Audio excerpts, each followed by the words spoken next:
Welcome back to Beena's learning class. 5ാം ക്ലാസ്സിലെ എല്ലാ വിഷയത്തിൻ്റെയും ഒന്നാമത്തെ ചാപ്റ്ററാണ് ഞങ്ങളെ മാത്സ്. ഞാൻ ഇതിനകത്തിൽ എടുത്തിട്ടില്ല, കാരണം അത് നമുക്ക് ഒറ്റയടിക്ക് പറയാൻ പറ്റത്തില്ല. മാത്സിൻ്റെ ഒന്നാമത്തെ ചാപ്റ്റർ നമ്മുടെ ചാനലിൽ പാർട്ടായിട്ട് കിടപ്പുണ്ട്, വരകളെക്കുറിച്ചും കേട്ടോ. അത് നല്ലതുപോലെ അതിൻ്റെ നോക്കി ബീനാസ് ലേണിംഗ് ക്ലാസ് എന്ന് എടുത്തിട്ട് അതിനകത്തിൽ നല്ല രീതിയിൽ തന്നെ എല്ലാം പറയുന്നുണ്ട് കേട്ടോ. അത് കയറി കാണണേ. അപ്പം മാത്സ് നമുക്ക് ഇങ്ങനെ പെട്ടെന്ന് പറഞ്ഞാൽ പറ്റത്തില്ല, അത് ചെയ്ത് കാണിച്ചെങ്കിലേ പറ്റത്തുള്ളൂ. അഥവാ ഒന്നും മനസ്സിലാവാത്തതുണ്ടെങ്കിൽ ഒന്ന് പറഞ്ഞാൽ മതി, കമൻറ്റ് ബോക്സിൽ പറഞ്ഞാൽ മതി, ഇട്ട് തരാം. നമ്മുടെ ചാനലിൽ കിടപ്പുണ്ട് ഓൾറെഡി കേട്ടോ. അപ്പോൾ ഇവിടെ നമുക്ക് ഫസ്റ്റ് നോക്കൂ നിങ്ങളെ, കേരള പാഠാവലിയുടെ ഒന്നാമത്തെ ചാപ്റ്റർ മണ്ണിൻ്റെ കിനാവുകൾ എന്നതാണ്. പ്രധാനപ്പെട്ടത് മാത്രമാണ് പറയുന്നത്. നോട്ട് കിട്ടാത്തവരാരെങ്കിലും ഉണ്ടെങ്കിൽ എഴുതി എടുത്തോട്ടെന്ന് കരുതി കേട്ടോ. നോക്കാം, മണ്ണിൻ്റെ കിനാവുകൾ എന്ന കവിത എഴുതിയത് ആരാണ്? പി മധുസൂദനൻ. മണ്ണിൻ്റെ കിനാവുകൾ എന്ന കവിത എന്തിനെക്കുറിച്ചുള്ളതാണ്? പുഷ്പങ്ങളെക്കുറിച്ചുള്ളതാണ്. ഈ കവിതയിൽ പ്രധാനമായും ഏതൊക്കെ പൂക്കളെക്കുറിച്ചാണ് പറയുന്നത്? മുക്കുറ്റികൾ, തുമ്പകൾ, ജമന്തികൾ, കുരുകുത്തി മുല്ലകൾ, പനിനീർ പൂവുകൾ, കോളാമ്പികൾ എന്നിവയെക്കുറിച്ചാണ്. സന്ധ്യ നെഞ്ചത്തെടുത്തു ലാളിച്ചത് ആരെയാണ്? സന്ധ്യ സമയമില്ലയോ നിങ്ങളെ, ആ സമയത്ത് അത് നെഞ്ചത്തോട്ടെടുത്ത് ലാളിച്ചത് ആരെയാണ്? ജമന്തികളെ. പൊൻവെയിലിൽ കുരുത്ത പൂക്കൾ ഏതാണ്? മുക്കുറ്റികൾ. മഞ്ഞ നക്ഷത്രം പോലെ കാണപ്പെടുന്ന പൂവ് ഏതാണ്? കോളാമ്പികൾ. കാറ്റിന് സുഗന്ധം സമ്മാനിക്കുന്നത് ഏത് പൂവാണ്? പനിനീർ പൂവ്. മണ്ണിൻ്റെ ഓമൽ കിനാവുകൾ എന്താണ്? പൂക്കളാണ് കേട്ടോ. ഇതിനകത്തിലെ പ്രധാനപ്പെട്ട, ഇതെല്ലാം വളരെ ഇമ്പോർട്ടൻ്റ് ആണ്, പ്രധാനപ്പെട്ടത് നോക്കിയാണ് നിങ്ങൾക്ക് തന്നത്. അടുത്ത് നോക്കൂ നിങ്ങളെ, ഒറ്റപ്പദം എഴുതുക. ഇലയുടെ ചാർത്തുകൾ, ഇലച്ചാർത്തുകൾ. ഒളിച്ചിരിക്കാൻ ഒരിടം, ഒളിയിടം. കുന്നിൻ്റെ പുറം, കുന്നിൻപുറം. പുല്ലിൻ്റെ നാമ്പ്, പുൽനാമ്പ്. അർത്ഥം എഴുതുക. ചന്തം, ഭംഗി. കുരുത്ത, മുളച്ച. മുദ്ര, അടയാളം. കിനാവുകൾ, സ്വപ്നങ്ങൾ. കണം, ചെറിയ തുള്ളി. നുകർന്ന, കുടിച്ച. നിത്യവും, ദിവസവും. ചെന്താരുകൾ, ചുവന്ന പൂക്കൾ. പൂക്കളെക്കുറിച്ച് കവിതയിൽ പൊതുവായിട്ട് പറയുന്നത് എന്തൊക്കെയാവും നിങ്ങളെ? പൂക്കളെക്കുറിച്ച്, പൂക്കൾ ഭൂമിയുടെ മക്കളാണ്. ഏതിരുട്ടിലും പുഞ്ചിരി തൂകുന്നവരാണ്. ഏത് വെയിലിലും വാടാതെ നിൽക്കുന്നവരാണ്. പൂക്കൾ മണ്ണിൻ്റെ ഓമൽ കിനാവുകളാണ് അല്ലേ? കവിതയിൽ ആദ്യം പറഞ്ഞത് ഏത് പൂവിനെ കുറിച്ചാണ്? നമ്മുടെ ഈ കവിതയിൽ ആദ്യം പറയുന്നത് മുക്കുറ്റി പൂവിനെ കുറിച്ചാണ്. ഓക്കെ ആണോ? അത്രയും.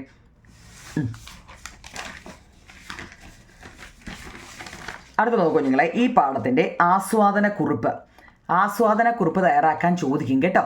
പി മധുസൂദനൻ്റെ പ്രശസ്തമായ കവിതയാണ് മണ്ണിൻ്റെ കിനാവുകൾ. മുക്കുറ്റി, തുമ്പ, ജമന്തി, കോളാമ്പി, പനിനീർപ്പൂവ് എന്നിവയെക്കുറിച്ചാണ് പ്രധാനമായിട്ടും ഇതിൽ പറയുന്നത് അല്ലേ? എങ്കിലും ഭൂമി ചാർത്തിയ കുങ്കുമപ്പൊട്ടുപോൽ ശോഭിക്കുന്ന ചുവന്ന പൂക്കളും ഭംഗിയുള്ള വാടാമലരുകളും ഭൂമിയുടെ മക്കളായി ഓരോ ദിവസവും ജനിക്കുകയാണ്. ആ പൂക്കൾ ഇരുട്ടിൽ ചിരിക്കുകയും ചൂടിൽ വാടാതെ തളരാതെ നിൽക്കുന്നു. പൂക്കൾ ജീവിതത്തിൽ പ്രേമവും പ്രതീക്ഷയും നമുക്ക് തരുന്നു എന്നതാണ് കേട്ടോ. അത്രയും മാത്രമെങ്കിലും എഴുതണേ, ആസ്വാദനക്കുറിപ്പാണ് കേട്ടോ. അടുത്തത്, കുന്നിൻ്റെ മുകളിൽ കുറുമ്പ് കാട്ടുന്ന ആനക്കൂട്ടം കണക്ക് വന്നു നിറഞ്ഞത് എന്നായിരുന്നു? കുന്നിൻ്റെ മുകളിൽ കുറുമ്പ് കാട്ടുന്ന ആനക്കൂട്ടം വന്ന് നിറഞ്ഞത് എന്നായിരുന്നു അല്ലേ? മഴമേഘങ്ങൾ വന്നപ്പോൾ അല്ലേ? എങ്ങനെയായിരുന്നെന്നാ കുഞ്ഞുങ്ങളെ? മഴമേഘങ്ങൾ പോലെ. പുഴയിൽ ചിതറിയ ചിത്രങ്ങൾ വരച്ചത് എന്താണ്? ഇടിമിന്നൽ ചാലുകളാണ് പുഴയിൽ ചിതറിയ ചിത്രങ്ങൾ വരച്ചത്. കാടിന് യൗവനം കൊണ്ടുവരുന്നത് ആരാണ്? ആദ്യത്തെ മഴ അല്ലേ? കന്നിമഴ എന്നൊക്കെ പറയത്തില്ലേ? കന്നിമഴ കാടിന് യൗവനം നൽകുന്നത് എങ്ങനെയാണ്? കാട്ടിലെ പുഴ ഒരു രാത്രി കൊണ്ട്, നോക്കണേ കുഞ്ഞുങ്ങളെ, കാട്ടിലെ പുഴ ഒരു രാത്രി കൊണ്ട് സുന്ദരിയാകുന്നു. കരിഞ്ഞുണങ്ങിയ കുന്നിൻ പുറങ്ങളിൽ പുൽനാമ്പ് കിളിർക്കുന്നു. അങ്ങനെ വിളർച്ച വീണ്ടും പച്ചയാകുന്നു. കന്നിമഴ കാടിന് യൗവനം നൽകുന്നത് എങ്ങനെ? അതൊക്കെ വളരെ ഇമ്പോർട്ടൻ്റ് ആട്ടോ. ഓക്കെ ആണോ? ഇനി അടുത്ത ഡെയ്സി ചെടിയെക്കുറിച്ചാവും നിങ്ങളെ. ഡെയ്സി ചെടിയുടെ പൂവിൻ്റെ പ്രത്യേകത എന്താണ്? നടുക്ക് മഞ്ഞ നിറവും ചുറ്റും വെള്ള നിറവുമുള്ള പൂവാണ് ഡെയ്സി ചെടി. കേട്ടോ. ഡെയ്സി ചെടിയെക്കുറിച്ച് ചോദിച്ചാൽ എന്താണ്? നടുക്ക് മഞ്ഞ നിറവും ചുറ്റും വെള്ള നിറവുമുള്ള പൂവായിരുന്നു ഡെയ്സി ചെടിയുടെ പൂവ്. ഡെയ്സിയെ ആരും ശ്രദ്ധിക്കാതിരുന്നത് എന്തുകൊണ്ടാവും ഞങ്ങളെ? നിറവും വലുപ്പവുമുള്ള ചെടികൾ മറ്റുള്ളവരുടെ ശ്രദ്ധയിൽപ്പെടാൻ വേണ്ടി മത്സരിച്ചു കൊണ്ടിരിക്കുമ്പോൾ ആരുടെയും ശ്രദ്ധയിൽപ്പെടാതെ ആ ചെടി ആ വേലിക്കരിയിൽ ഒതുങ്ങി നിൽക്കുകയായിരുന്നു. നമ്മൾ ആരുടെയും ഒരു ശല്യത്തിനും പോകുന്നില്ലെന്ന് വിചാരിച്ച് പാവം അവിടെ ആ മതിലിൻ്റെ അല്ലെ വേലിക്കരിയിൽ ഒതുങ്ങി നിൽക്കുകയാണ് കേട്ടോ. അടുത്ത, ഞാൻ എത്രമാത്രം അനുഗ്രഹീതയാണ്. പൂവിങ്ങനെ ചിന്തിക്കാൻ കാരണമെന്ത്? തനിക്ക് കാണാനും കേൾക്കാനും കഴിയുന്നുണ്ട്. സൂര്യൻ തൻ്റെ മേൽ പ്രകാശം ചൊരിയുന്നുണ്ട്. കാറ്റ് ഉമ്മ കൊടുക്കുന്നു. ഇതെല്ലാം കൊണ്ടാണ് പൂവ് അനുഗ്രഹീതനാണെന്ന് പറയുന്നത്. പൂന്തോട്ടത്തിലെ മറ്റു പൂക്കൾക്ക് ഡെയ്സിയോട് കോപവും അസൂയയും തോന്നാൻ കാരണം എന്താണ്? വാനമ്പാടി പൂവിന് ഉമ്മ കൊടുത്ത് പാട്ടുപാടി അതിനുശേഷം നീലാകാശത്തിലേക്ക് പറന്നുപോയി. ഇത് കണ്ടിട്ടാണ് മറ്റു പൂക്കൾക്ക് ഡെയ്സിയോട് കോപവും അസൂയയും തോന്നിയത്. വാനമ്പാടി കൂട്ടിലടക്കപ്പെട്ടപ്പോൾ ഡെയ്സിയുടെ മനോഭാവം എങ്ങനെയായിരുന്നു? പൂവ് പരിസരത്തിൻ്റെ സൗന്ദര്യമൊക്കെ മറന്നുപോയി. സൂര്യൻ്റെ ഇളം ചൂടും തൻ്റെ ഇതളിൻ്റെ ഭംഗിയും മറന്നു. തടവിലാക്കപ്പെട്ട പക്ഷിയെക്കുറിച്ച് മാത്രമായിരുന്നു ചിന്ത. തനിക്ക് അതിനെ രക്ഷപ്പെടുത്താൻ കഴിയില്ലല്ലോ എന്നോർത്താണ് ദുഃഖിച്ചത് കേട്ടോ. നമ്മൾ സ്പീഡിൽ പോകുന്നത് എന്തിനാണെന്നറിയോ നിങ്ങളെ? നമുക്ക് ഈ പാഠം എല്ലാം നോക്കണ്ടേ. പക്ഷിയുടെ മരണത്തോടെ ഡെയ്സിക്ക് എന്ത് സംഭവിച്ചു? രണ്ട് കുട്ടികൾ പുൽത്തട്ട് ഡെയ്സി ചെടിയോടൊപ്പം വഴിയിലേക്ക് വലിച്ചെറിഞ്ഞു. പക്ഷിയെ സ്നേഹിക്കുകയും സാന്ത്വനപ്പെടുത്താൻ ശ്രമിക്കുകയും ചെയ്ത പാവം പൂവിനെക്കുറിച്ച് ആരും അന്നേരം ഓർത്തില്ല കേട്ടോ. പക്ഷിയുടെ മരണത്തോടെ ഡെയ്സിക്ക് എന്ത് സംഭവിച്ചു കുഞ്ഞേ? ആ രണ്ട് കുട്ടികൾ ആ പുൽത്തണ്ട് ഡെയ്സി ചെടിയോടൊപ്പം വഴിയിലേക്ക് വലിച്ചെറിഞ്ഞു. പക്ഷിയെ സ്നേഹിക്കുകയും സാന്ത്വനപ്പെടുത്തുകയും ശ്രമിക്കുകയും ചെയ്ത പാവം പൂവിനെക്കുറിച്ച് ആരും ഓർത്തില്ല. അടുത്തത്, വാടാമലരുകളുടെ പ്രത്യേകതകൾ എന്തെല്ലാം? ഇതെല്ലാം കൂടെ കേട്ടോ കുഞ്ഞുങ്ങളെ. എല്ലാ ചാപ്റ്ററും കൂടെ ഒരുമിച്ചാണ്. അതായത് 1ാമത്തെ യൂണിറ്റിലെ കേട്ടോ എല്ലാം കൂടിയാണ് കേട്ടോ. വാടാമലരുകളുടെ പ്രത്യേകതകൾ എന്തെല്ലാം? വളരെയധികം ഭംഗിയുള്ളവയാണ് വാടാമലരുകൾ. 1ാമത്തെ യൂണിറ്റിൻ്റെ 3 പാഠമാണ് കേട്ടോ. അതുകൊണ്ടായിരുന്നു ഇങ്ങനെ ഇരിക്കുന്നത് കേട്ടോ. 1ാമത്തെ യൂണിറ്റിൽ 3 പാഠം ഉണ്ട് കുഞ്ഞുങ്ങളെ. വളരെ അധികം ഭംഗിയുള്ളവയാണ് ഈ വാടാമലരുകൾ എന്ന് പറയുന്നത്. അറിയാമോ? ഒരുമാതിരി കുഞ്ഞുങ്ങളെ വാടാമലരിൻ്റെ അറിയത്തില്ല. നമ്മൾ ഈ അത്തപ്പൂടാൻ സമയമാകുമ്പോൾ അത് ഒത്തിരി ഉണ്ടല്ലോ. ജീവൻ്റെ പ്രേമപ്രതീക്ഷകൾ എന്ന് കവി വിശേഷിപ്പിക്കുന്നത് എന്തിനെയാണ്? പൂക്കളെയാണ് കേട്ടോ. അടുത്തത്, കാട്ടിലെ മഴ. കടുത്ത വേനലിൽ കാടിന് സംഭവിച്ചത് എന്തൊക്കെയാണ്? കടുത്ത വേനലിൽ നീർച്ചാലുകൾ വറ്റി വരണ്ടു. പുഴ നന്നേ അങ്ങ് മെലിഞ്ഞു. പച്ചപ്പുകളെല്ലാം മാറാൻ തുടങ്ങി. തീ വീണു കുന്നുകൾക്ക് കരിവാളിപ്പായി. 1ാമത്തെ യൂണിറ്റിൽ 3 പാഠമാണ് കേട്ടോ. അതിൽ 1ാമത്തെ ഏതാ കുഞ്ഞുങ്ങളെ? ഫസ്റ്റ് പാഠം മണ്ണിൻ്റെ കിനാവുകളാണ്. 2ാമത്തെ പാഠം കാട്ടിലെ മഴ. 3ാമത്തെ ഡെയ്സി ചെടി കേട്ടോ. പാഠം 3 ഇതിനകത്തിലുണ്ട്. ക്വസ്റ്റ്യൻ ആൻസർ അങ്ങ് പഠിക്കണം കേട്ടോ. കടുത്ത വേനലിൽ കാടിന് സംഭവിച്ച എന്താ? കടുത്ത വേനലിൽ നീർച്ചാലുകളെല്ലാം അങ്ങ് വറ്റി വരണ്ടു. പുഴ നന്നേ അങ്ങ് മെലിഞ്ഞു. പച്ചപ്പുകളെല്ലാം അങ്ങ് മാറാൻ തുടങ്ങി. തീ വീണ് കുന്നുകൾക്ക് മൊത്തം കരിവാളിപ്പായി പോയി അല്ലേ? മഴ പെയ്തപ്പോൾ പുഴയ്ക്ക് എന്തൊക്കെ മാറ്റങ്ങളാണ് ഉണ്ടായത്? പുഴ ജീവൻ വെച്ചത് മഴ പെയ്തപ്പോളായിരുന്നു. അതിൻ്റെ നിറം തുടുത്തു. കുന്നിലും മേടിലും നിന്നുമായിട്ട് 100 നീർച്ചാലുകൾ പുഴയിലേക്ക് അരിച്ചിറങ്ങി. കവിതയിൽ ആദ്യം പറഞ്ഞത് ഏത് പൂവിനെ കുറിച്ചാണ് കുഞ്ഞുങ്ങളെ? മുക്കുറ്റി പൂവിനെ കുറിച്ചാണ് കേട്ടോ. അത് മുമ്പേ പറഞ്ഞതാ. ഇനി നമ്മൾ അപ്പോൾ മലയാളം ഫസ്റ്റ് അത്രയേ ഉള്ളൂ കുഞ്ഞുങ്ങളെ. അടുത്ത മലയാളം സെക്കൻഡ്. 1ാമത്തത് ടോമോയിലെ കായികമേള. നോക്കണേ കുഞ്ഞുങ്ങളെ. മോടി പിടിപ്പിച്ച ഭംഗിയുള്ളത് അല്ലേ? ദൈർഘ്യമേറിയത്, നീളമുള്ളത്, മധ്യത്തിൽ, നടുക്ക്, കടമ്പകൾ, തടസ്സങ്ങൾ. എലിമെൻ്ററി സ്കൂൾ എന്ന് വെച്ചാൽ പ്രൈമറി സ്കൂളാണ്. പദം പിരിച്ചെഴുതാൻ കുറേ തന്നിട്ടുണ്ട്. അത് നിങ്ങൾ അങ്ങ് പഠിക്കണം കേട്ടോ. ഇവിടെ തന്നിട്ടുണ്ട് എങ്ങനെയൊക്കെയാണെന്ന്. ടോമോ സ്കൂളിലെ കായികമേളയുടെ സവിശേഷതകൾ എന്തെല്ലാം? വളരെ ഇമ്പോർട്ടൻ്റ് ഒരു ചോദ്യമാണ് കേട്ടോ. ടോമോ സ്കൂളിലെ കായികമേളയുടെ സവിശേഷതകൾ നോക്കൂ. ടോമോ സ്കൂളിലെ കായികമേളയുടെ സവിശേഷതകൾ മീൻവായിലൂടെ കയറിയുള്ള ഓട്ടമായിരുന്നു. ഒരു വലിയ മീനിൻ്റെ രൂപം അതിൻ്റെ വായിലൂടെ കയറി വയറ്റത്തിലൂടെ പുറത്തിറങ്ങുന്നതായിരുന്നു ആ കളി. പിന്നീടുള്ളത് കൊബയാഷി മാസ്റ്ററും മറ്റധ്യാപകരും ചേർന്നുള്ള വടംവലി മത്സരമാണ്. മത്സരം നിയന്ത്രിക്കുന്നതും കുട്ടികളാണ് കേട്ടോ. എല്ലാ കുട്ടികളെയും പങ്കെടുപ്പിച്ച് ഒരു റിലേ മത്സരമൊക്കെ നടത്തി. സമ്മാനമായിട്ട് അവർക്ക് നൽകിയിരുന്നത് തടിയൻ ചേന, മത്തങ്ങ, ഉരുളൻകിഴങ്ങ്, ഒരു പിടി ചീര എന്നിവയൊക്കെ ആയിരുന്നു അല്ലേ? നിങ്ങൾ ആ പാഠം വായിച്ചപ്പോൾ നിങ്ങൾക്കത് മനസ്സിലായി കാണും ഇല്ലയോ? മനസ്സിലായോ? മറ്റുള്ള എലിമെൻ്ററി സ്കൂളുകളിൽ നിന്നും വ്യത്യസ്തമായി ടോമോയിലെ കായികമേളയുടെ പ്രത്യേകതകൾ എന്തെല്ലാമായിരുന്നു? വടംവലിയും 3 കാലിൽ ഓട്ടവും അല്ലേ, പിന്നെ ഒഴിച്ചു ബാക്കിയുള്ളവയെല്ലാം കോബായാഷി മാസ്റ്ററുടെ കണ്ടുപിടുത്തങ്ങൾ ആയിരുന്നു. എന്താണ് ഈ മീൻ വായിലോട്ടം എന്ന് വെച്ച് കഴിഞ്ഞാൽ, അതായത് നോക്കണമെങ്കിൽ മത്സ്യ ആകൃതിയിലുള്ള കുഴലിൻ്റെ രൂപത്തിൽ കട്ടിയേറിയ തുണി കൊണ്ട് നിർമ്മിച്ച് ചായം തേച്ച് മൂടി പിടിപ്പിച്ച എടുപ്പുകൾ സ്കൂൾ മൈതാനത്തിൻ്റെ മധ്യത്തിൽ സ്ഥാപിക്കും. മണിയടി കേൾക്കുമ്പോൾ കുട്ടികൾ എന്ത് ചെയ്യുന്നു? ഈ കരിമീന് എടുപ്പുകളെ ലക്ഷ്യമാക്കി ഓട്ടം ആരംഭിക്കും.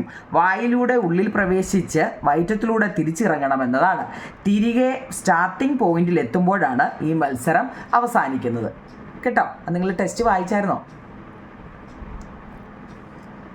വടംവലിയിൽ പങ്കെടുക്കാനാവാത്ത യാസ്വാക്കി ചായനെ പോലെയുള്ള കുട്ടികൾക്ക് മാസ്റ്റർ നൽകിയത് എന്താണ്? വടംവലി മത്സരത്തിൽ പങ്കെടുക്കാനാവാത്ത കുട്ടികൾക്ക് മത്സരം നിയന്ത്രിക്കുന്ന ചുമതല നൽകും. വിജയികളെ നിർണ്ണയിക്കാനായിട്ട് അവർ വടത്തിൻ്റെ മധ്യത്തിലുള്ള കൈലേസിൽ എന്ത് ചെയ്തു? കണ്ണും നട്ട് അങ്ങനെ അവരങ്ങനെ നിൽക്കും. കാരണം ആരായി ജയിക്കുന്നതെന്ന് അത് നോക്കുമ്പോൾ അറിയാമല്ലോ, അതുകൊണ്ട് കേട്ടോ. അടുത്തത്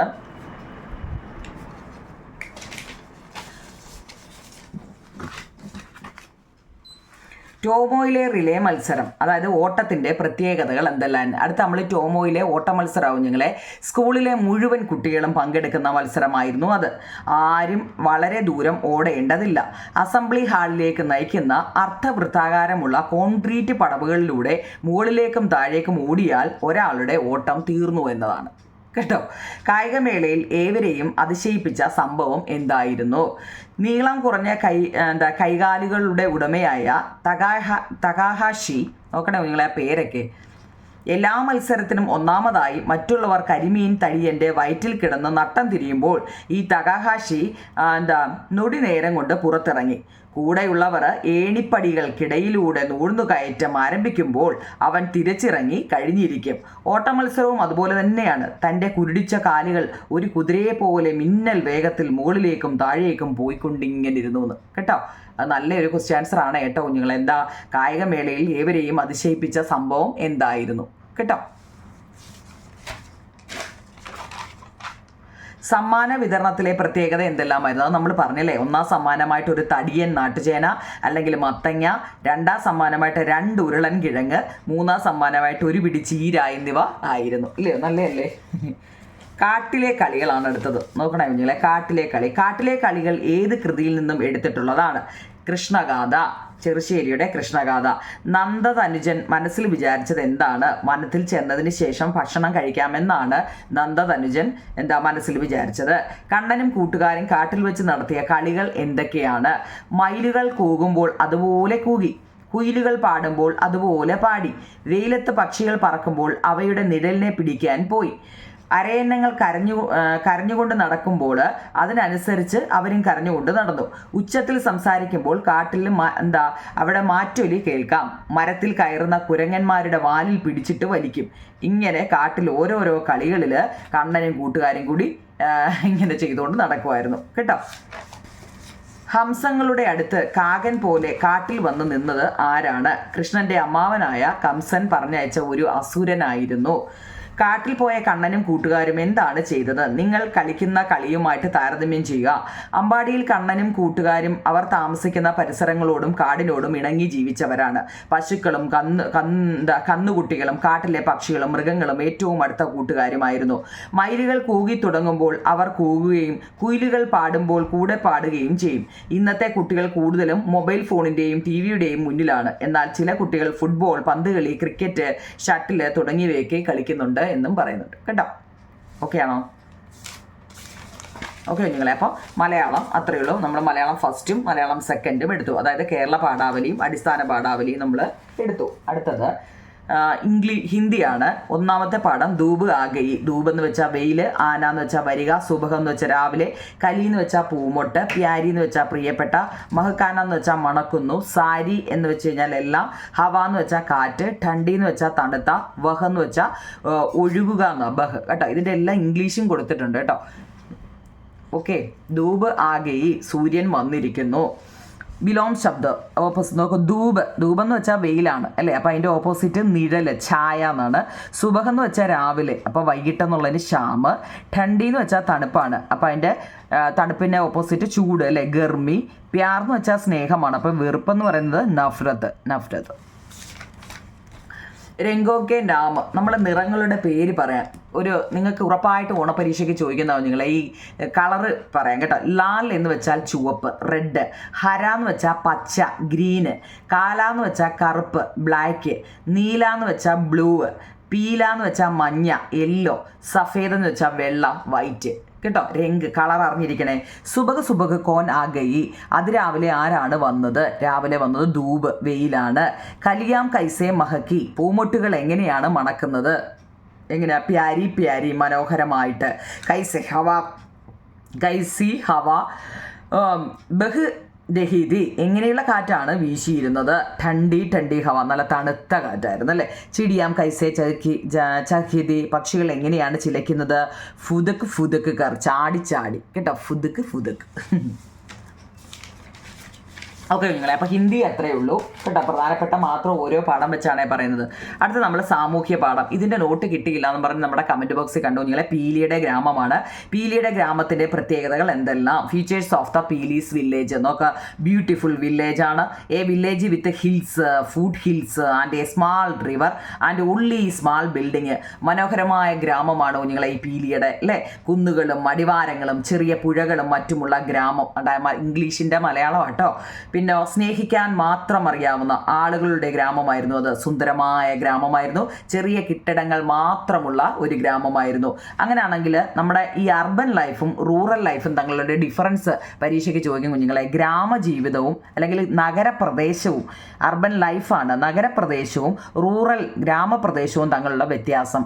cost of living is more, ജീവിത ചെലവ് വളരെ കൂടുതലാണ് ഈ നഗരങ്ങളിൽ താമസിക്കണമെങ്കിൽ. എന്നാൽ നമുക്ക് ഗ്രാമങ്ങളിലോ സമാധാനപരമായ അന്തരീക്ഷമായിരിക്കും, പീസ്ഫുൾ എൻവയോൺമെൻ്റ് ആണ് അല്ലേ.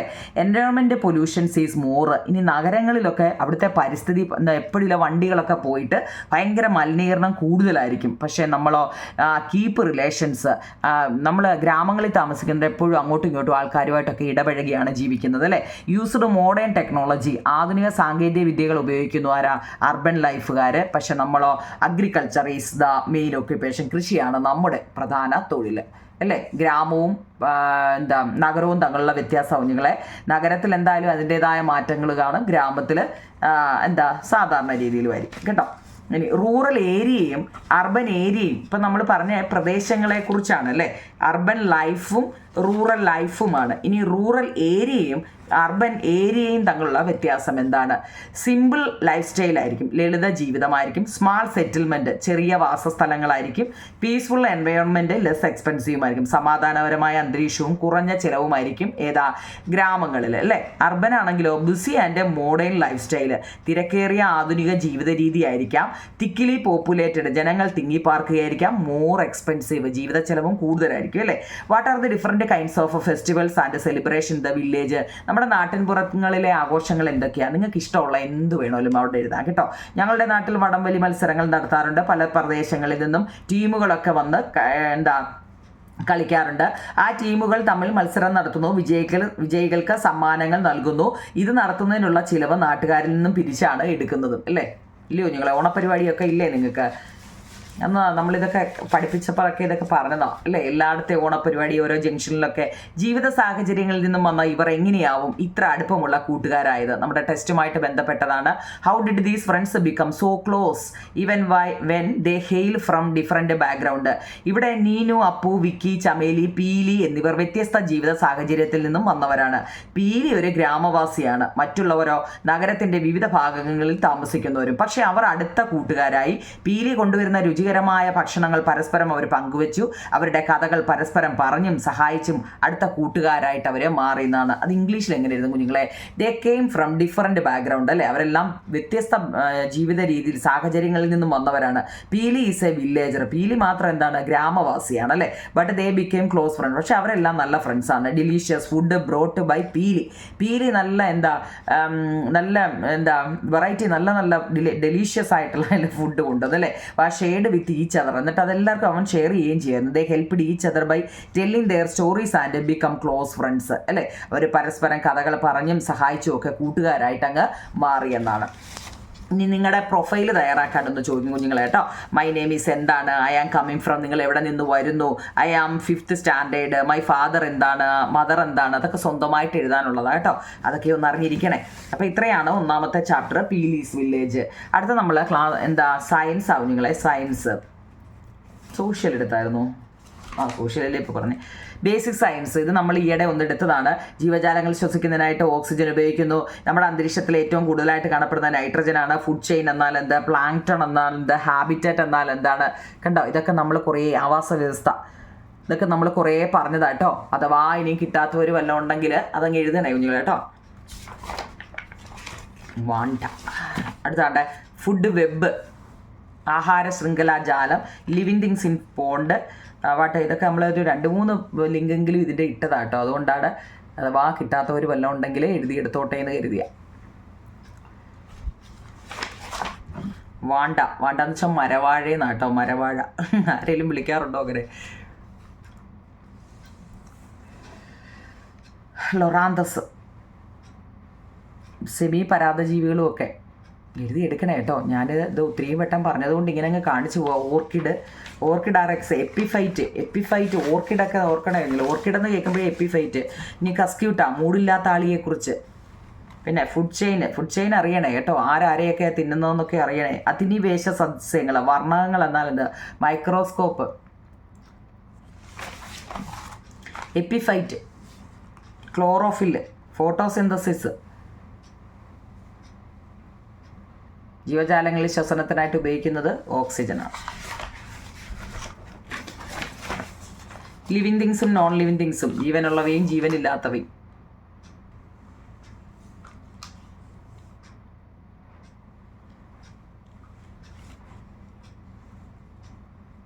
ഒന്നാമത്തെ ചാപ്റ്ററിന് ഫുള്ള് മാർക്ക് മേടിക്കണം കേട്ടോ. അതാണ്ട് നമ്മുടെ ചുവന്ന പൂ നമ്മുടെ മുറ്റത്ത് നിൽപ്പുണ്ട്, മഞ്ഞപ്പൂ നിൽപ്പുണ്ട്, അല്ലേ?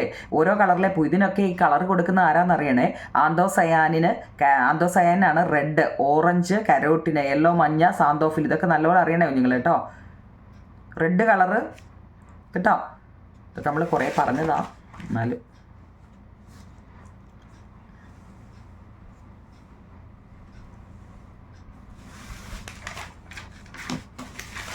ഒരു ചോദ്യം തന്നെ 2 വട്ടം ഉണ്ടെന്ന് വിചാരിച്ച് പേടിക്കേണ്ടാവും നിങ്ങൾ. ഞാനിത് ലിങ്ക് നിങ്ങൾക്ക് ഇടാൻ വേണ്ടി ഓരോ വട്ടവും ഇല്ല പ്രധാനപ്പെട്ടത് പറയുമ്പം അങ്ങ് എഴുതുന്ന കേട്ടോ. എപ്പിഫൈറ്റ് ഒക്കെ വളരെ ഇമ്പോർട്ടൻ്റ് ആണ് ഈ ചാപ്റ്ററിൽ. ഫോട്ടോസിന്തസിസ് കേട്ടോ. ഫോട്ടോസിന്തസിസ്, ഇലകളിലെ പച്ചനിറം കൊടുക്കുന്നത് ഹരിതകം, ക്ലോറോഫില്ല്.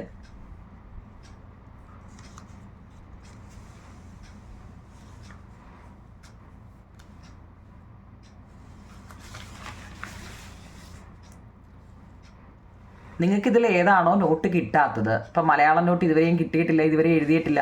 ഈ കുഞ്ഞുങ്ങൾ ചിലപ്പം ഏതെങ്കിലും കാരണവശാൽ സ്കൂളിൽ പോകാതെ ചിലപ്പോൾ 2 ദിവസം പനിയായതുകൊണ്ട് സ്കൂളിൽ പോകാൻ പറ്റില്ല, അപ്പം നോട്ട് എഴുതാൻ പറ്റാത്തവർ കാണും, ഇംഗ്ലീഷിൻ്റെ എഴുതാത്തവർ കാണും കേട്ടോ. അങ്ങനെയൊക്കെ ഉള്ളവർക്ക് വേണ്ടിയാട്ടോ. പിന്നെ ആർക്കെങ്കിലും ഒരു മാർക്കെങ്കിലും കിട്ടുന്നെങ്കിൽ കിട്ടിക്കോട്ടോ കുഞ്ഞുങ്ങളെ കേട്ടോ. ഒരു മാർഗമൊന്നുമല്ല, നമ്മുടെ നോട്ടെല്ലാം നല്ല നോട്ടുകളാണ്. എല്ലാം വേണ്ടുന്ന പ്രധാനപ്പെട്ടത് മാത്രമാണ്.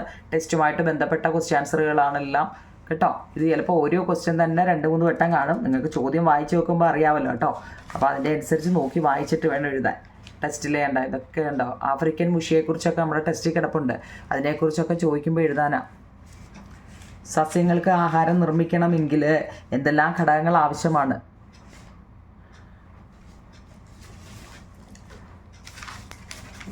വർണ്ണകങ്ങൾ എന്നാൽ എന്ത്? ഹരിതകം എന്നാൽ എന്ത്? കണ്ട, ചുവപ്പ് ആന്തോസയാൻ, ഓറഞ്ച് കരോട്ടിൻ, പച്ച ക്ലോറോഫിൽ, മഞ്ഞ സാന്തോഫിൽ. സ്റ്റൊമാറ്റ. സസ്യങ്ങൾ കാർബൺ ഡൈ ഓക്സൈഡ് ആണെങ്കിൽ ശ്വസിക്കാൻ സസ്യങ്ങൾ കാർബൺ ഡൈ ഓക്സൈഡും എടുക്കും, പിന്നെ നമ്മളെന്താ ഓക്സിജനും എടുക്കും അല്ലേ ശ്വസിക്കാൻ. കണ്ടോ, 1 മാർക്കിൻ്റെയൊക്കെ ചോദ്യം കണ്ടോ. ഓണപരീക്ഷയ്ക്ക് റിവിഷൻ നടത്തിയതാണ് നിങ്ങൾ കഴിഞ്ഞ വർഷമേ. ഓണപരീക്ഷയ്ക്ക് റിവിഷൻ നടത്തിയത് ഇതൊക്കെ.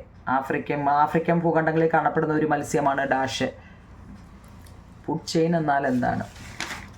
കളറിനെ കുറിച്ചൊക്കെ ഒരുപാട് ഈ പാഠത്തിൽ കേട്ടോ. മരവാഴ ഓരോന്നിൻ്റെ എപ്പിഫൈറ്റിന് കേട്ടോ. ലൊറാന്തസ്, ഇത്തിൽക്കണ്ണി ഒരു സെമി പാരസൈറ്റിക് ആണ് കേട്ടോ. കസ്ക്യൂട്ട ടോട്ടൽ പാരാസൈറ്റ് ആണ്.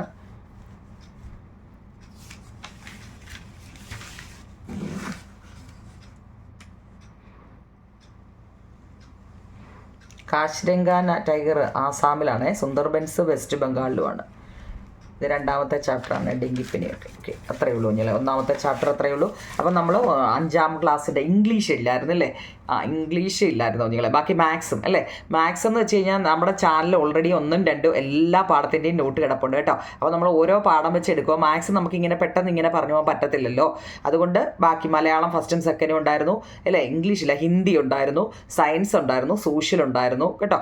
മാത്സ് നമ്മുടെ ആ ചാനലിൽ, കാരണം അത് ചെയ്ത് തന്നെ എല്ലാം കാണിക്കണ്ടായോ, അതുകൊണ്ടെല്ലാം നമ്മൾ ചെയ്ത് അതിലിട്ടിട്ടുണ്ട്. നിങ്ങൾ കയറി കാണുക എന്നുള്ളത് കേട്ടോ. കമൻറ്റ് പറയണേ നിങ്ങൾ. എന്തായാലും ഞാൻ നിങ്ങൾക്ക് ചെയ്തു തന്നില്ലേ? രണ്ടായാലും അതുപോലെ സബ്സ്ക്രൈബ് ചെയ്തില്ലെങ്കിൽ ഒന്ന് ചെയ്തേക്കണേ കേട്ടോ. ഓക്കെ നിങ്ങളെ, താങ്ക് യു.